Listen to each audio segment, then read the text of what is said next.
The neighborhood had always been fairly quiet, a place where retirees tended to their gardens and families walked their dogs in the evenings. That's why it came as such a surprise when Karen, the self-proclaimed watchdog of the block, stormed into the HOA office one Monday morning, her face red with indignation. "Something must be done about the constant racket," she declared, slamming a folder of handwritten notes onto the counter. "Every weekend, without fail, someone is blaring music so loud my windows rattle. I can't sleep, I can't think, and frankly, I'm being driven insane." The HOA manager, Mr. Phillips, adjusted his glasses and carefully flipped through her so-called evidence pages. Upon pages of timestamps, descriptions, and even crude diagrams of where the sound seemed to come from filled the folder. It was clear Karen had spent weeks compiling her case. She wasn't done either. Karen leaned in close, her voice dropping to a dramatic whisper. "If this association refuses to act, I'll take legal action myself. I have rights, and I'll see to it that whoever is behind this auditory torture pays dearly." Meanwhile, across the neighborhood, I was sipping my coffee on the porch, utterly baffled. I lived 2 houses down from Karen, and sure, I'd heard some music here and there. A couple of kids had a garage band, nothing unusual for suburban life. But was it really loud enough to warrant legal threats?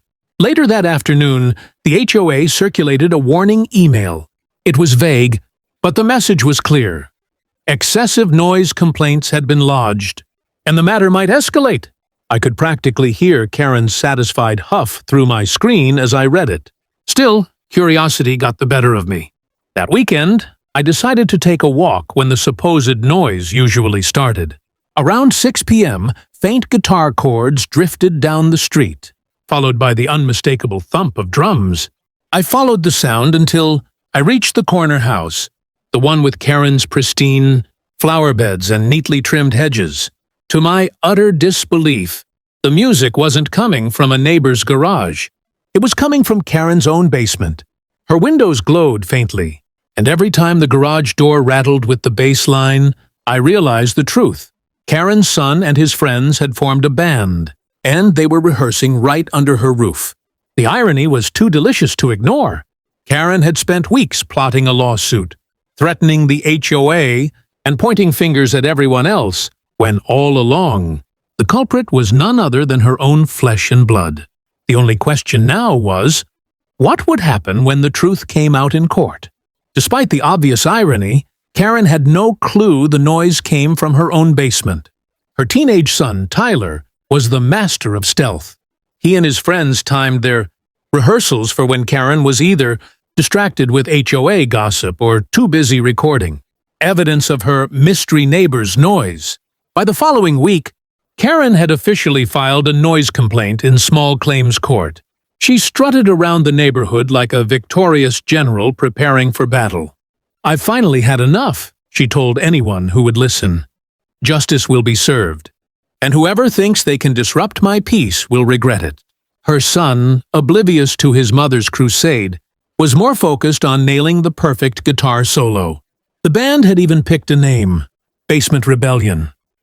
They posted shaky practice videos on social media, proudly tagging their location as underground legends coming from the burbs. The irony grew thicker. While Karen marched around demanding peace, the internet was already vibing to her son's garage band. The neighborhood kids whispered and laughed about it. Everyone seemed to know, except Karen. I kept debating whether to tell her. After all, wouldn't it be kinder to let her figure it out quietly? But then again, Karen wasn't exactly the type to listen. The woman had a talent for twisting the simplest truth into a neighborhood scandal. The first court hearing was scheduled for a Friday morning. Karen arrived in a navy blue suit, carrying her folder of evidence like a prized sword. She sat proudly at the plaintiff's table, her jaw set like stone. Across from her, the HOA's attorney looked almost amused. He had already received tips from residents hinting that the source of the noise was less external than Karen believed. But he decided to let her speak first. "Your Honor," Karen began dramatically, "for months I've been terrorized by unrelenting noise. I've documented every incident, every sleepless night. My property value is at risk. My peace of mind has been shattered. I demand action, compensation, and restrictions placed on whoever is responsible." The judge, a patient man with graying hair, leafed through her notes. "Mrs. Patterson, these are extensive. But tell me, did you ever identify exactly which house the sound was coming from?" Karen sat taller, smug. "Yes, Your Honor. I am certain it comes from the end of my block. Likely the Hendersons or the Millers. They've always had questionable guests." As she spoke, her son Tyler was outside the courthouse, strumming his guitar, waiting to be picked up after practice. He had no clue his mother was inside, accusing the neighbors of his handiwork. And I, sitting in the back row, realized the stage was set for the biggest twist this courtroom had ever seen. The next court date arrived with far more buzz than the first. By now, most of the neighborhood knew the truth, that Karen's son's band was the real culprit. The only one still in the dark was Karen herself. People filled the courtroom pews, whispering behind their hands, eager to witness the drama unfold. Karen entered like a movie star arriving at a premiere, head high, folder clutched under her arm. She wore a fresh suit and a determined scowl, clearly expecting to crush the HOA in front of the judge. The HOA's attorney, Mr. Lawson, seemed almost too calm. He greeted the judge politely, then stood with a small smile tugging at his lips. "Your Honor, before we proceed with testimony, we have new evidence that sheds light on the origin of the alleged noise."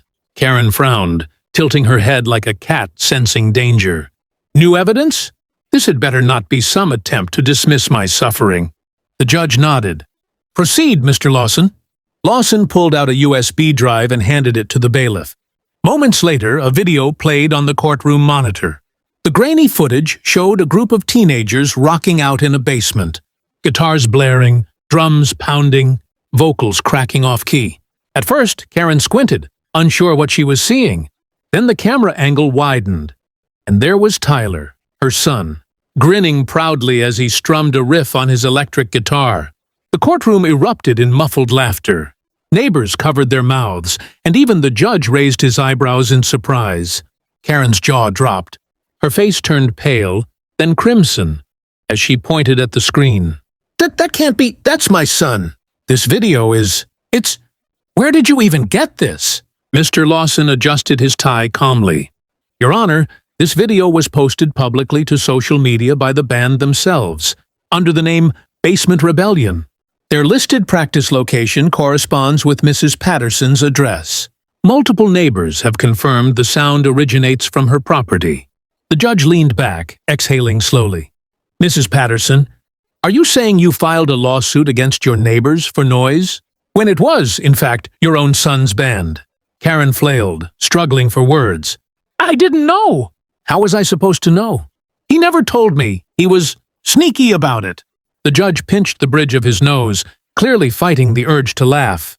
"Ignorance of the source doesn't justify dragging innocent parties into court, Mrs. Patterson." The whispers turned into chuckles. Tyler, still clueless, walked in at that very moment, carrying his guitar case. He froze when he saw the video of himself playing on the screen behind his mother. The entire courtroom burst into open laughter. The courtroom was buzzing with laughter, but Karen's mortified glare could have melted steel. Tyler stood frozen by the door, gripping his guitar case like a shield, his eyes darting between the monitor and his mother. "Mom?" he whispered, wide-eyed. "Why is my band on a giant screen in court?" Karen spun around, her finger trembling as she pointed at him. "Tyler James Patterson, do you realize what you've done? You've humiliated me in front of the entire neighborhood." The judge banged his gavel for order, though even he had to hide a smile. "Mrs. Patterson, enough! This proceeding is not for parental scolding. What matters here is that your lawsuit was built on false accusations against your neighbors." Karen's face turned the shade of a ripe tomato. "But I didn't know. I swear, Your Honor, I thought it was the Hendersons or the Millers." The judge leaned forward, his voice firm but not unkind. "The responsibility was yours to investigate before leveling accusations. By dragging this into court, You wasted not only the HOA's time, but the courts as well. Then came the verdict. The case was dismissed entirely. The HOA was cleared of all wrongdoing, and Karen was ordered to cover court fees for filing a baseless claim. The neighbors in attendance tried to stifle their laughter, but when Karen let out an audible groan, a few snickers escaped. Poor Tyler sat down in the back row, his cheeks burning. His friends from Basement Rebellion texted him non-stop, joking that their band had just gone viral in court. After the session, Karen stormed out, dragging Tyler by the arm. "You're grounded for life," she hissed. But grounding didn't stop the story from spreading. Within days, the tale of Karen suing over her own son's band made the rounds on social media, shared by amused locals who had witnessed the spectacle. The band, however, saw a silver lining. Their follower count skyrocketed, and their next backyard show drew a crowd far larger than they ever expected. People weren't there just for the music. They came to see the infamous group whose rehearsals had sparked a courtroom drama. As for Karen, she avoided eye contact with neighbors for weeks. Every time someone mentioned noise complaints, she clenched her jaw and walked away. Slowly, she stopped attending HOA meetings, perhaps realizing that her reign of neighborhood watchdog had ended in ridicule. Meanwhile, the rest of us enjoyed a quieter, more peaceful community. Well, peaceful, except for the occasional jam session echoing from Karen's basement. But this time, instead of filing complaints, we just laughed and turned up our TVs. After all, sometimes justice doesn't just come in the form of a verdict. It comes with a heavy dose of irony. Enjoying this wild neighborhood courtroom drama?